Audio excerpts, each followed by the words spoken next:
Yeah, it's long time no pod. It's me, BB28, and my co-host. I'm Andrew Hill. We are finally back in the studio. Yes. It's going to be a little more infrequent, but we are here, and we're ready to talk about Big Brother 28. As reluctant as I am, despite the dinosaur of it all, I'm having a lot of fun with this, and I'm excited to talk about this first week. As am I. Yeah, we may be the reality rangers giving you a lay of the reality land, but we're not really familiar with the land before time. You know, these dinosaurs are kind of new to us. They took out one of our favorites from last season, Rachel Riley. Rachel Riley, rest in peace. Right. The R in RIP stands for Rachel. Yeah, you got there in the end. Yeah. And yeah, it was a great first 3, 4, 5 episodes. So many episodes. I would say it's really 4, because I don't count BB Unlocked. Like I don't recognize BB Unlocked as actual episodes. That's just my way of saying I didn't watch it. I never got around to watching it. BB Unlocked is like it's filler time. It's cut for time clips. Like there's just a bunch of like fun stuff. We know obviously that's when we got the reveal of D. So this week was important, but I think going forward it's not really a mandatory watch. Yeah, maybe just to introduce like twists. Right. They need an excuse to bring back Jerry O'Connell. Like, yeah, why not? I liked him when he did that one week. Yeah, when Julie missed her first ever episode, her first ever live eviction, and he stepped in and he did a great job. Yeah, welcoming Quinn. Yeah, I think it was a pretty good first week overall. Yeah, obviously, like we have a lot of new Survivor fans coming in for Big Brother now that Dee and Devins are here.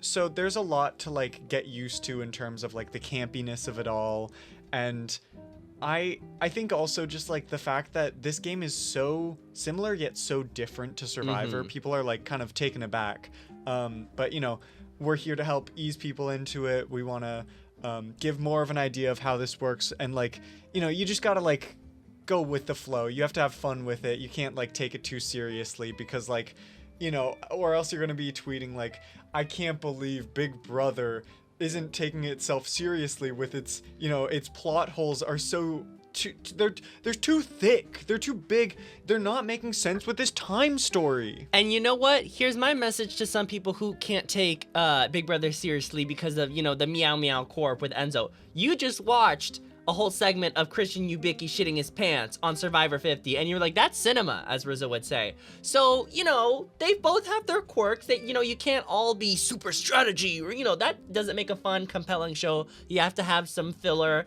and I think, as long as it's not all filler, which it's not all filler on BB, we see some important strategizing going on, as we'll talk about, some drama, some interpersonal connections, physical, romantic connections already.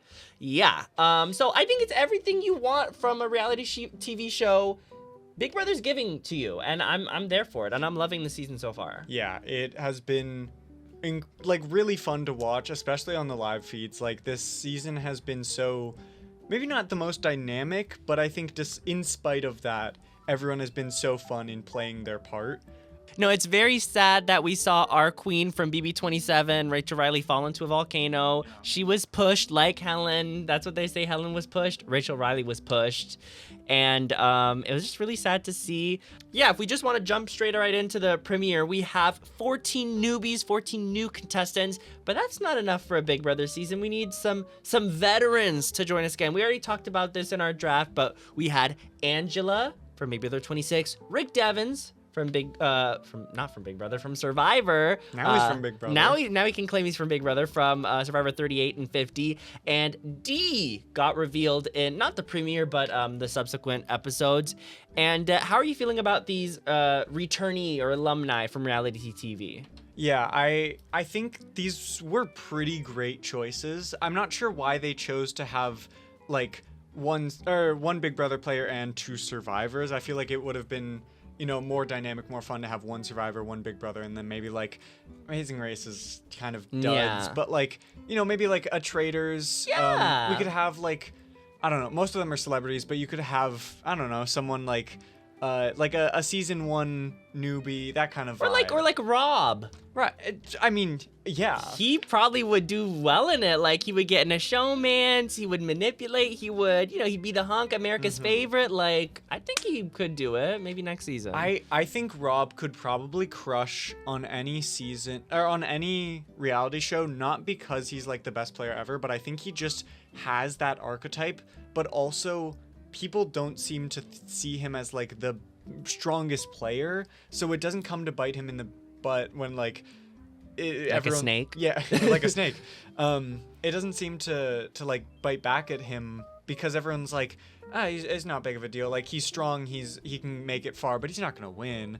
I think that really suits you well in Big Brother and Survivor, sort of, but I think Survivor would probably be more prone to him like getting a little more aggressive, a little more like going early kind of. Speaking of, they're kind of underestimating my girl D. Like, D, the Survivor winner, mind you. Like, let's keep that in mind. She won her season originally, and she made it to jury on Survivor 50. The other 2 winners couldn't claim that. Sorry to your whatever Achilles tendon, Kyle. But no, she's a great player, and she's coming into Big Brother, and we can kind of talk about this. A lot of the newbies were underestimating her. And that way you don't miss and then the person that you wanted out. I'm trying to come for you. We have to teach her the game. We gotta go. She, spoiler alert, we're gonna get into this, how it went down. She won first HOH. Already great, like she can set up the power structure. And a lot of people were saying, she doesn't know what she's doing. She's a Survivor, not a Big Brother player. No, she knows exactly what she's doing. She is playing the game how it's supposed to be played, and I love it, and I'm so glad I picked her. Yeah, that, I think, was like the best pick of the draft, even though it was like first pick. We were both gonna take you couldn't stop D. me. Yeah, it was such a like obvious pick, and people are really underestimating her solely because they don't understand how her brain works. So they think she's just making like these like insane moves. She's like choosing one person from each group, which I think for first HOH to like lay the groundwork of the dynamics makes perfect sense. But they're like, they think she needs to pick a side when in reality she's the HOH. Like, she has the power to make the sides. So realistically, like for the first few days, they didn't think she was like. They thought they had to teach her how to play, and then suddenly she's like she's doing her cam talks, and she's like, they think I'm stupid. They think I don't know how to play this game. And we all just like collectively know Dee knows what she's doing. She isn't like a super fan of like any of these shows per se, but she just naturally has that talent to like do so well in these games no matter what. That innate finesse and like just bossness. She's a boss. She runs it like every time. So it's truly like Dr. Will. He pioneered how to play Big Brother, not in a way of like he created the strategy or whatever, because there was no strategy. He just kind of like intuitively knew what he had to do, even if it was like showboaty, it was like over the top. He laid the groundwork because he just naturally had that ability to do so. And I think Dee has that. She's just later in the eras of these shows where she doesn't get to lay the groundwork. She just knows instinctually that she could have if she was there. Yeah, so how was she introduced? She was introduced, like we said, right after the passing, rest in peace, of Rachel Riley. We basically just got the 3 alumni introduced via like different time travel. Yeah, that's the season's theme, time travel challenges, which granted one of the newbies safety. There was 3 groups of 4 or... Yeah, 3 groups of 4. 2 people didn't get to participate, Ashley and Barrett. But yeah, who were our safe 3 from those challenges? Yeah, so I'll just go through the groups quickly. The first group was Rome, Lala, Mallory, and Kamu. That was so that they could bring Angela into the game, and Rome was our winner of this safety for the week. Then we went to our group with Devons, who was Taylor, Drew, Chuck, and Haley, where Chuck won safety for the week. And then finally, the group to get the late, great Rachel Riley was Yash, Jason, Lyric, and Melody. where Jason won the safety for the week. And the first two challenges, not really notable. Like, the first one was a ripoff of what literally just happened on BB27 for the first HOH. The second one, whatever, who cares, build a bridge. The third one, though, was crazy. Like, they Nickelodeon slimed the hell out of them. Like, you saw the first one with Melody, her goggles flew off. I was like, I would sue. Like, you're getting slime in all of my orifices. And it was just so funny to watch. Jason, we forgot to mention, I think we mentioned this in the draft. Jason is a drag queen from Drag Race. He importantly told nobody that he was from Drag Race up until recently. There might be an update with that, but I don't know. I don't know if he's told anyone. There's rumors he told Rome. Yeah. But he's keeping it DL for now. I think that's probably the only, like, career where I understand keeping it a secret, because the returnees or, like, the veterans have a target automatically, like, because they're veterans, like, they had a chance in the past to play it either the same game or a separate game. And I think Jason being lumped into that, for one, he didn't want to work with them, so he didn't want to be associated with that. But then secondly, having that target is already bad. So it's good if you don't want to work with them to separate yourself from everything, which I think has also led to some, like, really chaotic moments in this past week. There's been a lot going on with Jason, which we'll get to in a bit. But yeah, so as we know, it was Jason, Rome, and Chuck who won their immunities for the week. Rachel came into the game, but then she was thrown into a volcano by a raptor and replaced by D in our BB Unlocked episode. We didn't get too much after that for that episode. We got some, bonus content, whatever. But then we get into the HOH competition for episode 3, where they have to do a survivor puzzle. How fitting. Yeah. It's a survivor puzzle where each of the veterans have, like, a puzzle they have to do while their teammates from the challenge that they did have to hold up the platform with, like, ropes, tension kind of thing. Yeah. It's a very, like, it's a very simple puzzle. It's something they do on Survivor, usually more as, like, a end of the obstacle course kind of thing.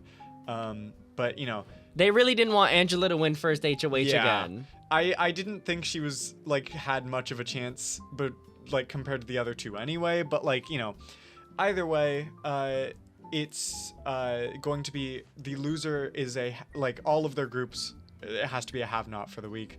But, Devon's, he's looking good. He's about to win, but unfortunately drops all his blocks. D's in the lead, and D does end up winning the HOH for the week. Challenge Beast, like, let's add that to her Survivor challenge record. Like, let's add HOH comp there too. Like, she is the reality TV beast in challenges. Like, a conversation has to be had. Like, and I think, like, if you there's not many people who have played both Big Brother and Survivor. Like, there's a lot in the trifecta, but usually it's like a Big Brother player plays Amazing Race, or Survivor plays Amazing Race.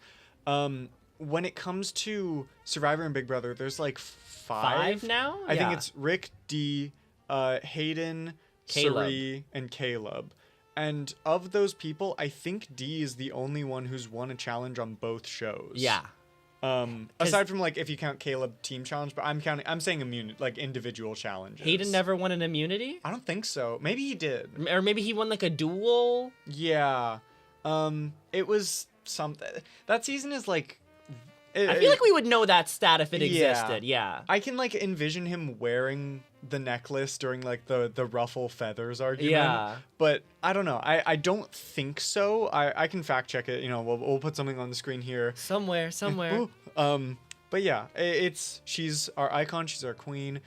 She's a comp beast, and she is the one that gets to decide what goes on this week, which is very interesting. It's good to be in that position at the start. First of all the alumni are safe. Obviously, who in their right mind would target the other alumni? That's your, like, built-in alliance right there. Like, you should not be going after these other people. These are your shields. Even if it's Angela, some people might say, is Angela really a shield? Yes, like, people might not like her chaotic gameplay and might want to go after her before going after D or Devon. So I think it's very beneficial, and they clock that and they start working together immediately. Yeah, that I think immediately this week has been like such a strategic heavy week, but usually like the past few seasons we just have god awful shitty players. This time around I'm like surprised that people are not doing that poorly. Like there's some people who are obviously doing much worse, but like usually it takes a while before we start seeing like really strong players like Morgan or Ashley last season. Both of them were like really just there up until like a little bit into jury, and then we're like, oh, Morgan is like controlling the game. Like that's the kind of vibe we get. D from the gun is like, I immediately think, oh, she's going to the end. She's like, taking it. Like, this, yeah. There has to be something crazy that happens for this to like go wrong for her. I think the way this is handled though is pretty like, I don't know. I think she did a pretty good job of like who her nominees are, and if you want to explain how that went down, you know. Yeah, so for anyone who's maybe a bigger Survivor fan than Big Brother, usually for like the first 25 seasons, it would be 2 people go on the block originally. But recently, in the past 2-3 seasons, they're doing this thing where they nominate 3 people. And so Dee had to put 3 names up for nomination, and those people were Yash, Taylor, and Mallory. And those, like we said, people came from each group, one person from each group. She got a little bit of maybe drawback before the nominations when she suggested putting up Yash, because Kamu said, hey, people might not like you doing that. People might say that's her turning her back on somebody who got her the win. And yeah, but I feel like anybody could have held a rope up while I do a puzzle. Like, who really needs to credit people that much? Right. And I think like on that note, like you could realistically just have 3 people holding the rope and it would stay like perfectly in place. Like you don't need 4. Yash is just like it. Just throw him up on the block. Who cares? It doesn't matter that much. So ultimately, we see the first 3 nominees of this season are going to be Yash, and then from Angela's group, because Dee chose one from each group, from Angela's group, it was Mallory, who was very pissed. Mallory did not take the news well. She was immediately bawling. She had to put her sunglasses on. She's like, don't see me like this. She went out to the yard and started throwing out names like, you should have put up Ashley or Barrett because they didn't play, so it's like an easy pick. And people were like, that's a little, I wouldn't be doing that if I were you. So she maybe was crashing out. I think somebody said crashing out, exactly those words. Yeah, it was truly a crash out. And I wouldn't have expected that from her, honestly. And I think ultimately it has worked out for her, but like she really got risky there. I think it was more out of like emotion than anything. But ultimately our last pick from Devin's group was Taylor, and I don't think we really got much of any discussion about Taylor. Taylor, I think it was simply a same thing with Mallory. Kind of, it was like Dee didn't talk a lot of game with her. Like we saw the segment with Mallory where it's like she was trying to do some damage control. I mean, it was heavily edited, obviously, to make it look like Mallory didn't talk any game. She probably tried to, but talked a lot of personal life. I'm getting the sense it was a similar thing with Taylor, where she took a lot of time to get started playing the game, and that kind of went back and bit her in the butt. So she got nominated as well, but she took it a little better though. Taylor. I think overall, like when we first saw the nominees and like how they were reacting, I think my first thought was like it could be like it could very well be a Mallory boot, which I was concerned about. I think it could have also been a Yash boot. Like it seemed like no one was really like rooting for Yash, but I think it wasn't like Dee made the right choices is really the ultimate like answer. But obviously there's more that goes down here. We have a few alliances that form within this episode. The most notable of them being the crossovers. Yes, the crossovers is aptly titled because it comprises of people from Big Brother, the newbies, and Angela, and then people from Survivor, aka Dee and Rick Devin. So it's a 5 group with Dee, Angela, Rick, Barrett and Drew. We've got 2 superfans, 3 reality TV alumni. It's a very strong group. They seem pretty locked in together. Yeah. This is I think a very interesting group, and it's like one that I was really excited to see. Obviously, Dee, Rick, Angela, great TV personalities. Love to see them working together. I think it'll be fun when they inevitably turn on each other, but it's fun to have, both dynamics. And then Barrett and Drew, I think, were 2 that we both agreed were like, I don't know how to feel about them. Like, they could be really cool, but they could also be like really annoying, and like I just don't want to watch them, like get them off my screen. Yeah. I think ultimately I am quite positive on them. Like, there's a few things that just like that either of them do occasionally that's like, that's kind of weird, but I think this alliance is really fun, and I'm excited to see where it goes. I'm looking at our draft, and it's kind of funny. We share custody of the crossovers. If you think about it, because Angela, like we said, we're sharing Angela. And then if you look at it, we both have our reality TV alumni from Survivor at number 1. I have D at number 1. And then at number 5, we have the superfan dudes. So I have Barrett number 5. And then on your end, you have Rick number 1. And then you have Drew number 5. So it's kind of equally like we have an equal stake in the crossover. So this is everything we wanted and more. Yeah. I feel like if I was on that season, this is like the alliance that I would want to go for. Or work with. Yeah. Alternatively, the other alliance that we have here, it's a little, you know what? I think that the name is aptly fit of the Red Corner. The Red Corner, yeah. Yeah, Red Corner is comprised of, like we said earlier, the 2 survivors, Dee and Rick, and also the 3 who kind of came together originally, Kamu, Chuck, and Haley. Some people call that the Red Corner because they all have a kind of Republican aura surrounding them, but they call themselves the Red Aura because the Red Corner because Kamu is an MMA fighter, and apparently the champions start in the Red Corner as opposed to the Blue Corner. Yeah. This is a very weird alliance. Like, it makes sense that they're all working together, like the 3 of them. And then they want to work with who's in power now. Yeah, like the strong players, the strong threats. Kind of very, very Jonathan Young-esque of them. Mm-hmm. Like, it literally, like, the way they were talking about it, it seems so stereotypical. Like, you had Chuck and Kamu saying, yeah, we want strong people in the game. And then they invite Haley, we need a girl who'll get us intel on the girls, which I don't think Haley's the best integrated with the girls. And she did the classic, oh, girls are so much drama. I want to hang out with the dudes because they're way less drama. And I was like, oh my gosh, Haley, like, don't. This is why I didn't want to pick you in the draft. But it just seemed like a match made in heaven. Like, they linked up and they're like, we're going to be the strong alliance and we're going to pull in these survivors and we're going to do the damn thing. And yeah, I think this is good for Rick and Dee. It's, I think, fantastic for them. It was initially why a lot of people were concerned about them as players. Because this was like the first main alliance that was formed, and people were like, why are they working with them? Very shortly after was the crossovers formed.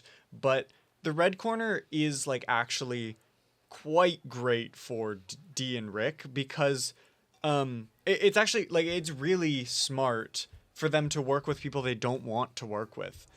Solely because if they're seen as an alliance with those 3, then when someone else is in power, they're going to put them up next to 2 of those 3, and they're probably going to go home before Dee or Devon's, and they absolutely need that because, if you have a chance to vote out a veteran, you're going to take it. Especially with this cast, like, I feel like most of them are going to take it, like, Jason, Latrice, Rome, Taylor, like, that kind of side of the house, Melody, Lyric.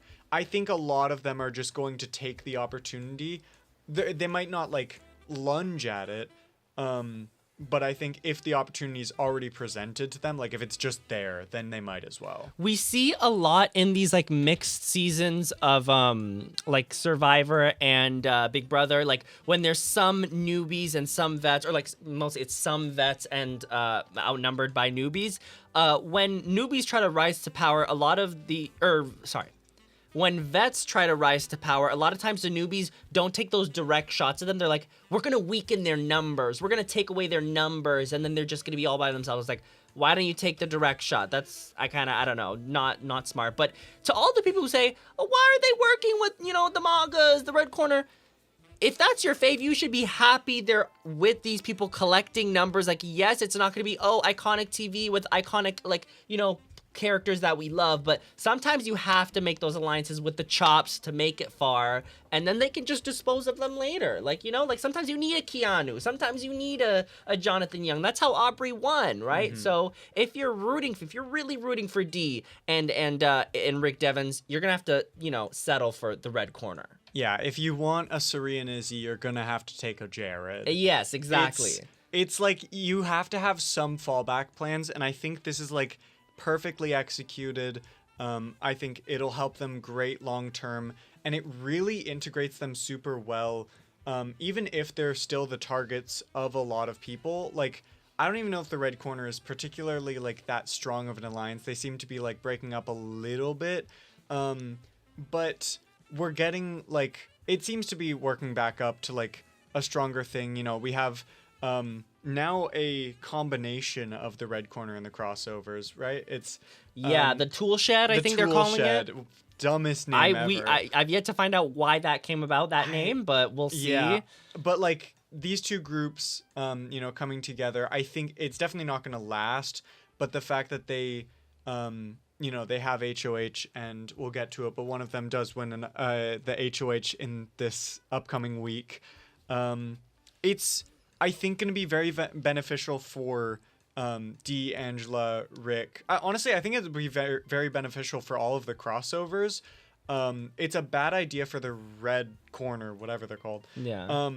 However, I think ultimately it will be okay just because of the fact that like they'll have it for a little bit, and then they aren't the kind of people that are going to like initiate unless they win HOH, which all three of them, I would worry, are just going to blow up their spot if they win. Yeah, I don't have too much faith in any of them. But let's move on to episode 4, is it? The veto episode. The veto. We've got a lot riding on this veto. Something crazy could happen. There could be a back door. There could be, the noms could stay the same. There's a lot of people hungry for it, especially our girl Mallory, the rocket scientist. And let's talk about the players who played in the video. We have obviously the 3 nominees. We have D, and the 2 people picked were Melody and Barrett. Barrett's a super fan, and so is Melody. They're both happy they get to play in a veto. Right. And this was Barrett's first actual challenge. Yeah. Like, he had to sit out of the last one. Yeah. This is, and it's a pretty fun veto. Yeah. We get some cameos. We get one from Howie. We get one from Dr. Will. We've been getting a lot of those this season, but I think so far it's been pretty enjoyable. Like it's not doing too much. Mm-hmm. There's been a lot going on, but it hasn't been like twist heavy. It's just been like for the fun experience. Yeah, homage, like a healthy amount of fan service. Right. I just I feel bad. Barrett got to play, but Ashley didn't get to play. She still hasn't played a comp. It's like Ashley will just play next week, right? She'll just play in the next week's HOH. She'll just play next week. She'll just play next week. It's not that big of a deal. Yeah, so this this veto comp, what was it like? What was the veto comp? They have to get a ball through a pipeline. It's pretty straightforward, but ultimately our hungry for power girl Mallory does end up taking the win. This is like the 3rd season in a row where the target from week 1, she wins the veto and she takes herself off. I mean, 26, it was Lisa. She went again the next week. But Ashley, she was in this exact same position and she went on to win. So we can see these week 1 vetoes, they may not seem important, but they can really change the trajectory of a season. And it was good that she won it because her supposed ally Melody, who got picked to play, which would have been ideal if she won it, she said, nah, I don't know if I'm going to use it, which Melody. Ooh. Yeah, I think Mallory's in a weird position. I like her odds still. Like I'm still like I'm lower on her, but at the same time I like her as a player, but she's just not integrating well. Like she has relationships, she's like close with Lyric and Melody, and that in turn makes her like associate with like Rome, Jason, Taylor, Lala. Yeah. But I think it's so weird. Like I think she was a target more because of how her response was, but now that she's off the block, she has a chance to like reintegrate herself, like actually try again. She has room to breathe. I think this was great for her. It's a great start, and depending on how the next like 2 weeks go, she really has a chance to like make some moves.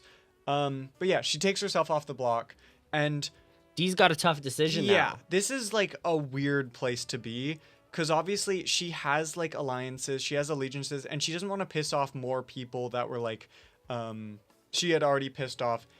And there's really like, Because, you know, there's basically 5 people she can't nominate. You're not going to nominate the 2 other alumni, and there's those 3 people, Jason, Roman, Chuck, who are already immune. but it didn't seem like it was going to matter too much, so she puts up Ashley. Ashley.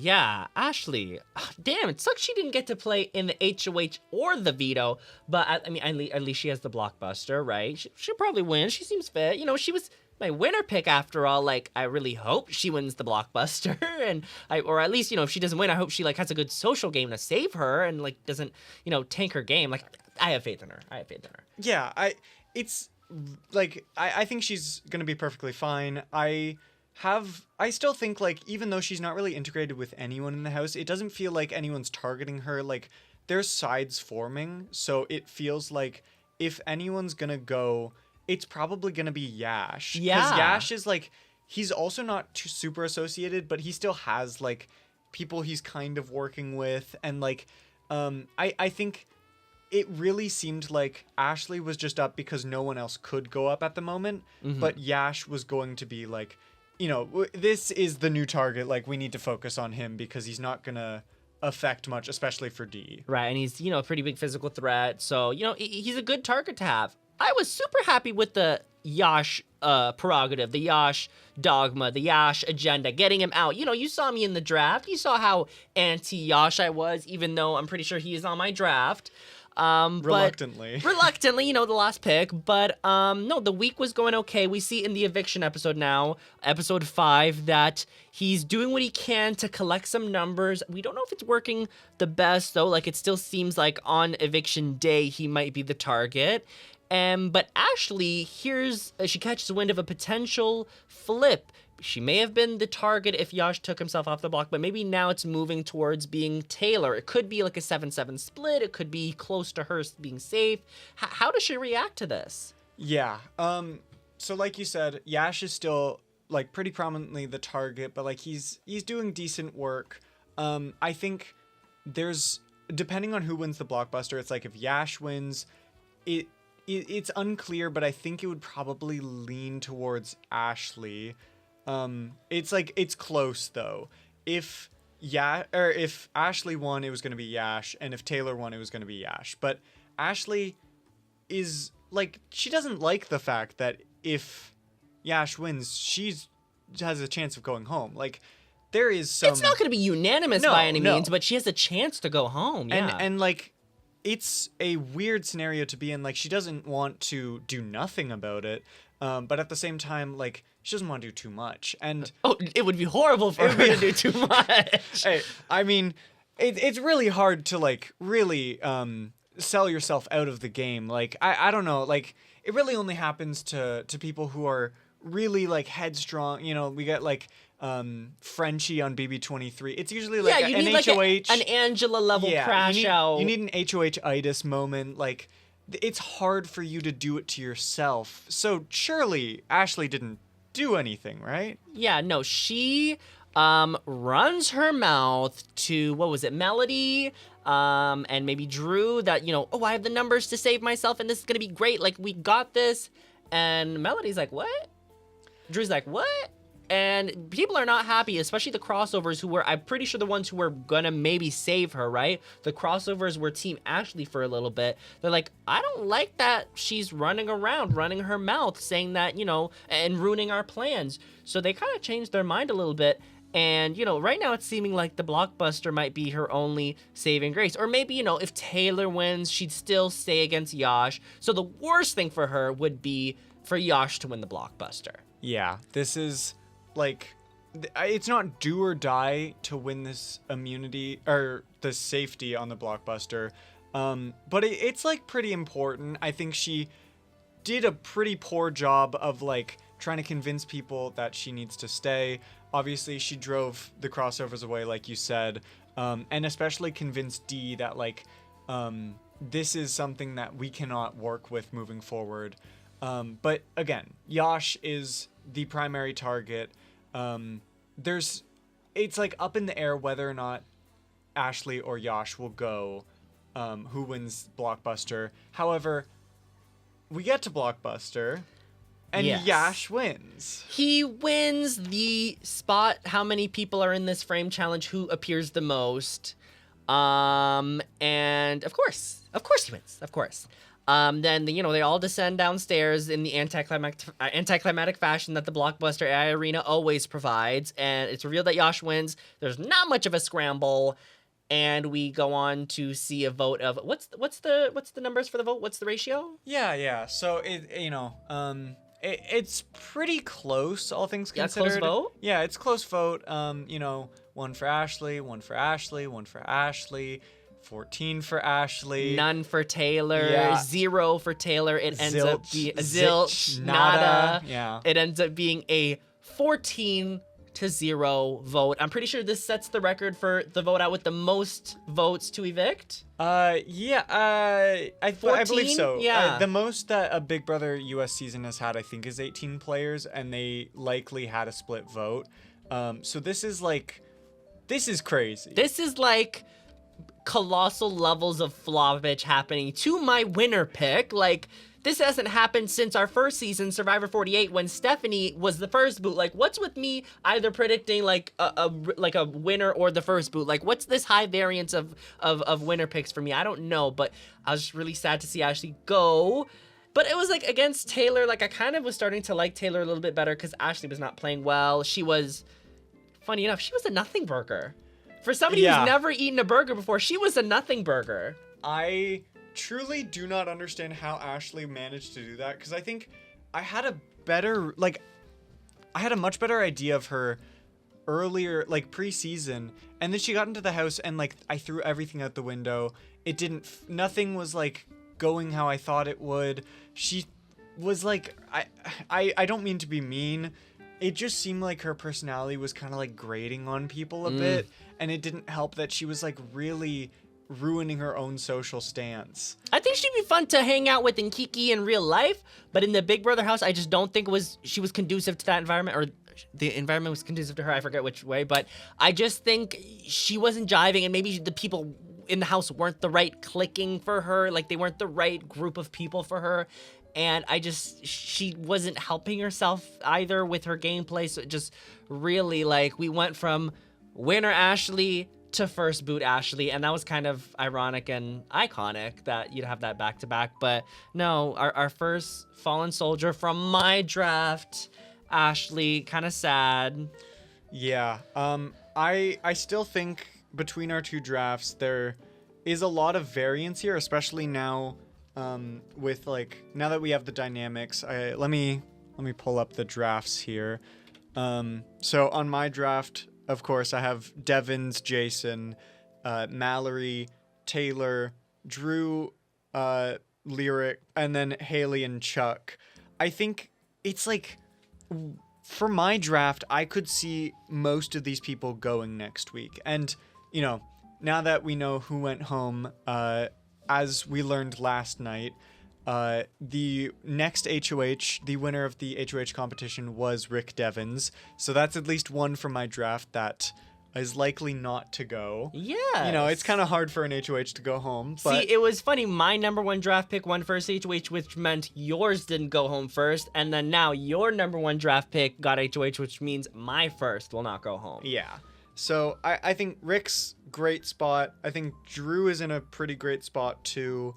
And then everyone else is like really up in the air. Taylor's kind of in the middle now. Mm-hmm. Taylor, I think, is probably the best of them right now. Obviously, we have Chuck and Haley from the, the Red Corner. Right. Now formerly known as the Red Corner, now the Tool Shed. The Tool Shed, which combines them with the The crossovers. The crossovers. I forget all You know of what's them. funny? Your last 2 draft picks are now probably the safest, and mine are as well. My last 2 are Kamu from the Toolshed and Yash, who I'm pretty sure I heard which also goes to some of your draft picks. I heard Devin say he doesn't want to put up anyone who was just put up, like give them a Yes. break. So that means your Mallory and Taylor will also be safe. Yeah, I think the 2 biggest on here that I'm obviously worried about, the last 2 we haven't mentioned. Jason, I think, is the biggest worry here. Yeah. I expected a lot from Jason because he seemed to have such a grasp on the idea of the game. But he's really gone over the top in a way that, like, it just doesn't... It's not working. He's doing it just because he can. There's been moments about, like, he's lying, he's manipulating it, and it's like we don't need to. There's one specific moment that people have been feeling very controversial about. Yeah. Which is Jason telling Angela that she's like a mother to him. Because he just lost his mom before going into the Big Brother house. And they had a connection because one of Angela's sons, or her son, just came out to her, like after her season. So they had that, mother-son connection there. And, Angela leaves the room, and Jason does a little maniacal laugh and smile to the camera and says, ha ha ha ha, bitch please, or something like that. I don't know what he says. He twirls his old-fashioned mustache, essentially, and he goes to tell the others, I have her wrapped around my finger. She's falling for me because she's such an emotional player.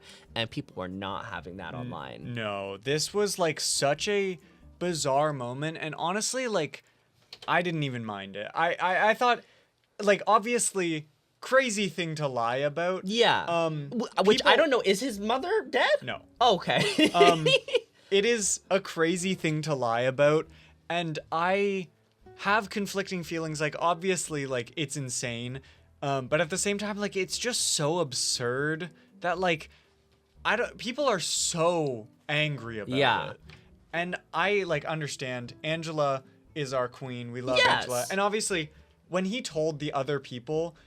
like, why would you give away your don't sauce? Tell Yeah. other people, because, like, especially he told Barrett, and who's then working with her. Obviously, Barrett's gonna go tell her immediately. Like, why would they do that? Like, here's my thing. Here's why it sucked for a few different reasons. One, you're giving away your secret sauce. Oh, you could have used that dead mother lie on other people. You could have used that guilt trip on other people. 2, I'm not saying it's morally reprehensible like the internet. I'm not getting my pitchfork out. I'm not getting my torches. I'm getting my corny alert out. That was corny what he did. Like I'm a master manipulator. Like, you're not. Like, Angela, no offense, she seemed pretty easy to manipulate, especially when you go for that kind of sensitive subject. So I'm not gonna give you kudos for that. I'm gonna give you, like, okay, that was an unnecessary thing to do, coupled with the fact that you just revealed it to one of her allies. Bad read, Jason.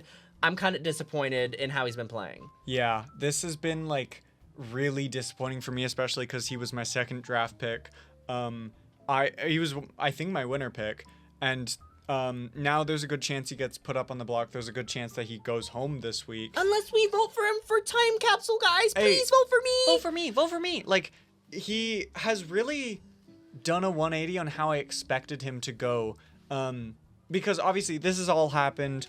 He keeps doing this kind of thing, and now obviously Rick is targeting him to put him up on the block, and he's basically saying that, like, everyone in the Toolshed Alliance, they're bullies. They're like, they are the bad guys, and, like, they're being so mean and so, like, exclusive, and like, come on. Like, come on. First of all, don't throw around the bully word. Don't throw around the B word. Let me just say this. Don't throw around the B word when you come from Drag Race, a culture of throwing shade. Literally, that's a pillar stone. I don't watch Drag Race, but I know the community, the industry of Drag Race is about throwing shade. That's what you do. Like, this is the whole thing. And you're on a competitive zero-sum game where somebody has to win and everybody else has to lose. Don't talk about bullies. No. Grow some thick skin, Jason. It's truly insane. I think I've gone insane. Like, everyone's complaining about it, and I don't understand, because, like, they're complaining about the wrong things. Obviously, the lie is wild, but it's funny. Like, it is just an it's so absurd to the fact that it's like comedic, and especially like how over the top he's bringing it. Like, it is corny in a way that's like, what are we doing? I'm not like, saying don't do it. I'm saying like don't act like you Dr. Will, you Dan it, you didn't Derek it, you Jason it. Like, it's week 1 and you're pulling this shit, and then you're calling them bullies for not wanting to talk to you after you manipulated them for no reason. Like, where's the line? And he's literally that one friend that does way too much. You know what I mean? That one friend that does way too much. That's Jason right now. And he could still maybe make it to the end. He could still have, viability in his game if he just toned it down. I think I see a good player in him. He seems like, he's getting his workout in with Rome. He could maybe become a physical player. Just tone it down. Tone it down is the perfect way to describe it. Like, everything is like, you're playing too quick, you're playing too aggressive, you're playing too sloppy. Like, first episode, the moment that Rick walked in, you immediately decided, I'm not gonna work with him, I don't want to talk to him, and you're like whispering to everyone, like, we can't work with him, we need to get him. Like, I understand Rick is a chaotic player, like, you need to like sustain yourself, but at the same time, like, get that on your side. Yeah, of course. Why would you want to be against that, especially when they knew at that point that they couldn't win HOH. The alumni had to win HOH. Like, why would you go against that? Especially because even if another alumni wins HOH, they're gonna work together. Why wouldn't they? And you don't even have to tell them that you're also secretly a reality TV alumni. You could be their Barrett or their Drew, but secretly have in your back pocket, oh, I've played these games before, like you're on Squid Game. I've played these games before. You could have had that. You could have had it all, Jason. We were rooting for you. We were all rooting for you. Never in my life have I yelled at a BB contestant like this. Change yourself. It's truly, like, I've seen people saying it's the second coming of Josiah, which is... Oh my, like, I still have hope, like, if he can lock in, tone it down, stop being such a, like, prune about everything. Yeah. Like, it's so conflicting. And it's not that gays can't be good players. No, I saw somebody say, like, oh, there's never been a good gay BB player. First of all, maybe you're only watching BB and not BB Can. Yeah. Clock it. 2, there's people who make it far. Andy was one of the best winners ever. I hate to give him his flowers sometimes because he can be a little annoying on Twitter. But at the same time, he was like, arguably, you could argue a case for him being the best winner. Yeah, I think I wouldn't trust that he could win every season compared to like some of the other winners. Yeah. But I think he had the strongest game, or one of the strongest. At least socially. Yeah. There's been so many, like, this is not like a trend thing. There's just like, they like to get those like over the top players, and like when they're casting a gay man, it's always like they have to go over the top, they have to overplay because they want that television. Like, so they always hire that archetype. The one exception in recent memory was Chemo, right? Right. And he made it far, right? But was he gonna win? Maybe not. He was kind of the exact opposite. Like, he wasn't a big character. He made it far. He couldn't.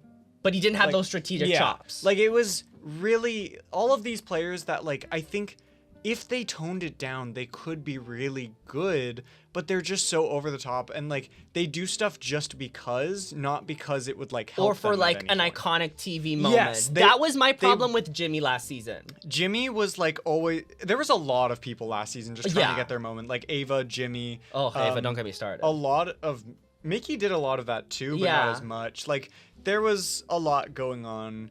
We're not seeing as much this season, thank God. Like, it hurt my soul. We're curbing the influencer clout chaser virus, the influencer influenza that has cursed the BB house. Yeah, but I think even still though, there's kind of like the opposite now, where I mean, Jason is obviously like, he's doing a lot of that as well. I think we're kind of getting the opposite though, where there's kind of a lot of boring people. Well, like and few some of them are people. Recruits. Yeah, like I think we've talked about it. Haley is like the most boring person ever for her to say she's bubbly and outgoing and Yeah. then not talk to anybody. Yeah. I think the same kind of goes for Melody. Melody has been showing a little bit more promise Yeah. in the episodes, at least from what I've seen. Like, she's showing a little bit more of a strategic side, which is already coming to bite her a little bit, because now she's shown that a little too much to D, and D was like, okay, maybe I want to target her. I think she was on like just short list to maybe be the replacement nom before Ashley. Like, I think that's where the house was going at one point. But no, yeah, Haley, just now I saw before I got here on the feeds, apparently she got into a little bit of a scuffle with Yash, so I'm hoping to see her like activate a little bit Yeah. maybe, but the Haley we've been seeing for the first week, not loving it. It's we don't have too many of those, so like I think it has been a very fun season so far. Obviously it's only been 1 week, but like these players I think are, this is a very fun cast. There's just a few people that like, it's been weird. We might as well, like, let's move on. We kind of talked about got off the rails a little bit, but let's talk briefly about your draft now. Yeah, okay. So I have Miss D, Queen Dee Dee. I've got Rome. I've got grayed out Ashley. Rest in peace. Rest in peace. Lala, Barrett, Melody, Kiamu, and Yash. So right now I'm really happy with D and Barrett. Kamu's in an okay place. Lala, I don't think is the target of Devin's HOH. He said originally he was planning to maybe target Lala, but after having a conversation with Angela, we might show, it's more looking like my other draft member Melody might go on the block, Yeah. and Rome might be a backdoor option. They're really trying to weaken Rome, and they don't know if they're going to take the shot directly at him or leave him for the back door. So I'm a little scared for Rome, but I think he could, win a veto, win a blockbuster, so I'm not too scared. But right now, the person I'm fearing for the most is Melody. Yeah. I think this is your draft is a lot more interesting than mine. I feel like my players are pretty straightforward right now. But obviously, like you said, Dee's in a great spot. Barrett's in a great spot. Melody, we're worried about. I think Melody is probably, like, other than Jason, I think probably the most likely to get targeted this week. And Rome's conflicting because I think he's actually playing a pretty good game, especially for like being on the other side where a lot of people are either like overplaying or just kind of duds. I think he's doing a good job despite the fact that his entire edit has been focused around Eating Lyric's face? a little more than that. Yeah. Day 2. Oh Day my 2, gosh. and it already Like, started. control. What's I that gift saw- from The Substance? Control yourself! Like, chill. It's truly insane. I saw like this week, I saw this morning that they said "I love you" to each other, and it's like so quickly, so insane. I don't understand them. Yash, I think, is always going to be a target, just as like we can go Yeah. for him if we're not like thinking of anything else. But if Devin said he's not targeting anyone from last week's block, he might. I think Yash will always just be like, if we don't have another idea, we'll go with Yash. He, to me, is the Keanu of the season. Yeah. He's growing to become a Keanu, maybe a little less toxic than Keanu. I think Keanu was just a lot more aggressive in trying to get relationships going, whereas Yash is very inactive in trying that. But he has the same like archetype in terms of his place in the season rather than his character compared to other people. Yeah, Yash and Taylor right now, they seem to be on the Rome's side of things. I don't know what Rome's alliance is called, but it's just like the anti-alumni kind of front. Like, it's anything that isn't the tool shed right now. And they may be on that side of things, Yash and Taylor, but right now Yash and Taylor seem to be in the most middle of the position. Before, Jason was kind of in the middle, but now I think he's firmly with the Lyric, Rome, Melody, yada, yada, yada. Yeah. So I'm interested to see how Yash and Taylor can navigate. That's one person from each of our drafts that I'm really looking forward to see how they go through the rest of the game. Because they could sneak by and let the two factions go at each other. Or, maybe strike and make some big moves. Mm-hmm. These drafts are so interesting to me. I truly, like, with Survivor, because there's an edit, since they already know who won the season when they're editing, it's like a lot easier to have an idea of who these players are. Even in preseason, like, I feel like they're a lot more cut and dry of like, this is who I am as a person. Whereas Big Brother, like, a lot of people lie preseason. But but ultimately, like, I think this is a pretty even draft because, like, expect the unexpected. Even if, like, at any point one draft seems to be leaning, like, further away from the other, I think it's gonna tip back, because, like, it just feels like it's gonna keep, alternating, even if one power struggle, like, situation stays the same. And the thing is, it's good for our drafts is we both have drafts that are pretty, like, conflicting with each other. There's a lot of people from both sides of the house on both drafts. Like, right now I'm looking at mine. Out of 7, I see 3 people, like Rome, Melody, and Lala. And then I see 3 people, D, Barrett, Kamu, and then I see a floater in the middle in Yash. So I see lots of, like, different people from different groups in my draft. So that's kind of like a good kind of insurance policy. And the same thing probably goes for yours. So yeah, it's going to be interesting to see play out. Let's talk time capsule. Who do we think is going to win this week's time capsule? So I think voting closes this Sunday. We're recording this on the Friday. Right now we have Jason campaigning for him and Rome to get it because they're the underdogs. And the tool shed, because little did we know. Let me restart that.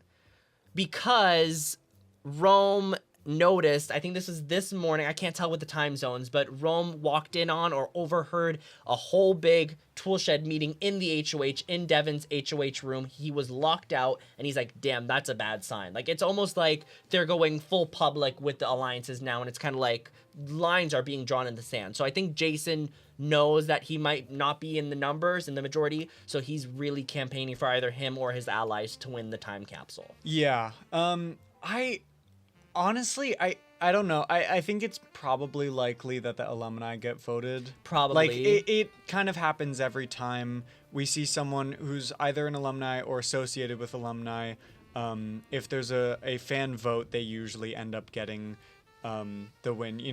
Like, in going back to Big Brother 15, Alyssa was related to Riley, so she would get it every week. And then there was the whole thing about, like, they switched it up so the person who got the most votes would go up on the block. But then it seemed like because she won every single other thing, people probably saw the vote. Let's give her a break. Yeah, no, I think what it was is they probably saw another vote and thought that it was a good thing, so they just voted Alyssa again. Because she won every week, and then suddenly she's up on the block like she wasn't a fan favorite for like 4 weeks. Oh my gosh. It's really funny. Tangent aside, I think that just means, like, at least early on, it makes sense that people are gonna vote the alumni. Yeah, they have like a built-in support system. I'm just like, whatever happened to voting strategically? If we're these, big Twitter and Facebook mafias, Facebook I think loves Rick, Twitter loves Angela and D, and maybe TikTok and Instagram loves D more because she's like that younger presence. Let's vote strategically. They have the numbers right now. Yeah.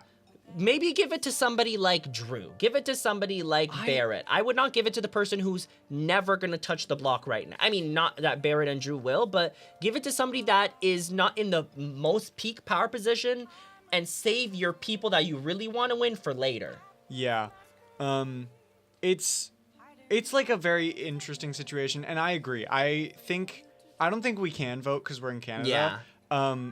I would probably want people to vote, like, Barrett or Drew or, like, maybe a Mallory. Yeah. I think that could be more interesting, and I just don't want it, like, I don't want it to go to Jason because, like, but I could totally see him getting it. Yeah, I could see him getting it. But or also Rome. People are very upset about the mother thing, so I think it would be more likely people really like Rome. People love Rome because he is that, like, he's the one man standing against the whole big group, or at least he's like, he's personified as the one man against the group. So I think he could get that, like, underdog, prize. I think at the very least, though, we should be giving more of a spotlight to, like, the newbies that we like. Obviously, D got HOH last week. Rick's getting HOH this week. Angela, I think, is just not gonna get the win because, like, she has too much against her. Yeah. So my guess is either Rick is going to win or Rome. I Rick think it's or gonna be Rome. either of the Yeah. two. Because people really love Devins. His wife is all on social media, like helping with the campaign. Like, I think it could very well be Rick. I don't know what these powers are yet. They said it's No. powers from the past. So as long as it's not like crazy things like a coup d'etat, I think it'd be interesting to Yeah. see. Like maybe, you know, BB28, there was like that deep fake HOH, or maybe the interrogation HOH that Mickey had. Those are fun powers. How would they affect this season? I don't know. Yeah, I mean, my first thought was like, I think I was thinking about like Big Brother 20 with the apps. The power-up apps, upgrade apps. I could see it being something like that where it's like they were pretty powerful, but But they're not game-breaking. right. It was like, I mean, some of them were. Some of them were, They yeah. were pretty strong. But at the same time, it's like it kind of opens itself up perfectly for at least one of the weeks having that, because all of the votes, it's one person gets a power up and one person gets, or no, it's one person gets the if they ability win. to play for Yes. either a power-up or a punishment, and it's like a quick little challenge. Yeah, it depends on if they win or not. But the App Store each week would have a advantage app and a disadvantage app, so it makes sense if like you chose one of each and then had that for the week. I can't really think of many others though, because like I don't know, like obviously we don't want coup d'etat, we don't want like Paul on BB19 when he was safe for like 3 weeks in a row. Yeah. Oh my gosh, like give Angela the Netta thing from BB Can 5, like the safety till jury. Yes, but don't get her on the double. That change that part. But no, that would be fun. I think, you know what these are reminding me of? This is literally Big Brother reheating Survivor's nachos with the journeys. Yeah, This is kind of like a fan vote journey. this is the Big Brother equivalent to a journey. Right? Because like you can risk your vote, maybe. That's what I hope it's not a game punishment. I hope it's like, oh, you got to wear a costume, or oh, you got to be a have-not for like 3 weeks, or oh, you're on slot for until jury, that kind of stuff. Don't make anyone lose their vote. Don't put an automatic nomination. Like that trifles with the game too much. That changes the game up too much. And on the inverse of that, don't give people too powerful of power-ups. Like, just keep it in the middle. Something where it's like it could save their game if they play it the right way, but don't make it too OP. Yeah. So, now as we talk about it, we're going into next week. We have the power up to look forward to. We have the HOH episode. We don't know who the noms are yet, but I believe that's tomorrow or tonight. Tomorrow or tonight, Something I like think. that. Yeah, and then Vito will know by the end of Sunday. Yeah, we'll know around Sunday evening. Who Same thing won. with the time capsule. I believe we'll know on Sunday I as well. believe so. So this is gonna be an interesting week. I mean, next episode we're gonna be talking about 2 weeks of Big Brother. Mm-hmm. So there's gonna be a lot to cover. But I think this week, who do you think is going to be nominated, and who do you think is gonna go home? All right, so just from that conversation I overheard like I'm in the house. That I saw from the feed clip with Angela and Devins. I'm thinking it's gonna be some combination of Lyric, Melody, and Jason with the Rome backdoor. I don't think the Rome backdoor is gonna go through. I think it'd be hilarious if Lyric went home. Like a showmance that gets broken up immediately as quick as it started would be funny. I want to see Rome on like Rambo mode, like full rage, like let me just win all these comps, like because he hyped up his comp ability, right? So I'd want to see how they respond to that. I don't want to see Melody go home yet. I think she's got a lot of game to play in her. And who else was the other one? Jason. Jason can stay as like a villain, like just stir the pot. Like as much as I dragged him, like I'm sorry, Jason, I went a little hard on you, but you can stay for a couple more weeks. Yeah. Jason, I think we agree, like, it's a weird situation where, like, I think he's playing very bad. Like, he was playing good, and then he just started, like, doing some bullshit. We're disappointed because we know he can do better. Right. Like, and we're also disappointed because everyone else is complaining about, like, a different thing. But because we're complaining about that and not about, like, the social thing, it's like, I'm perfectly fine with him staying as long as he's like doing stuff that, I want him to have fun with it, but I also want him to like understand what like the game is, and like I don't know. I would like to see him make jury, but in like maybe he's not in power, but he's just kind of like a villain along for the ride. Yeah. Who do you think's going on the block? I think I think similarly to you, I would probably go with like Jason. Yeah, I think Jason lyric melody. Maybe Yeah. we get like a Taylor kind of thing. Just as like a kind of extra spot to fill. Maybe right, a La La. Yosh, a Lala. I don't think any of those three would probably go up, but I think if they don't go through with the Rome backdoor, then any of them could be the replacement. Right, or album. if Rome wins the veto, pulls off That's lyric, true. there's nobody else to put up because literally everybody else is in Yeah. the tool shed, right? That's the I- problem with the big alliance like that. I think my prediction, final prediction here is going to be that the nominees are Jason, Lyric, and Melody, and then Jason wins the veto, and Rome is put up. Rome wins the blockbuster, and like Lyric goes home or something. You think? Like that. You think they would? That's an interesting scenario, lyric versus melody, because I think D sees melody as a bigger threat, but I think people would be threatened more by the showmance. Maybe. Yeah, that's a conflicting thing. I don't think that like the majority would care as much about melody compared to the showmance of Lyric and Yeah, Rome. because that's a clear duo. Right. So I think that about does it for our episode. There's not too much else going on. So thank you all for watching and listening. We'll be back in 2 weeks for our coverage of week 2 and 3 of Big Brother Big Brother Big 28. We're already manifesting. Yeah, that. manifesting. We'll be back in 2 weeks for our coverage of week 2 and 3 for Big Brother US. And Hopefully by then we won't have lost all our hair and yeah. And hopefully we'll have a more dynamic house because like it is a very fun structure, but I would like to see more like chaos, I guess. Yeah, chaos is always appreciated. Yeah. All right, So- well, that was it for Reality Rangers episode 1 of season 4. We hope to see you next week, and yeah, have a good next fortnight. Yeah. Bye.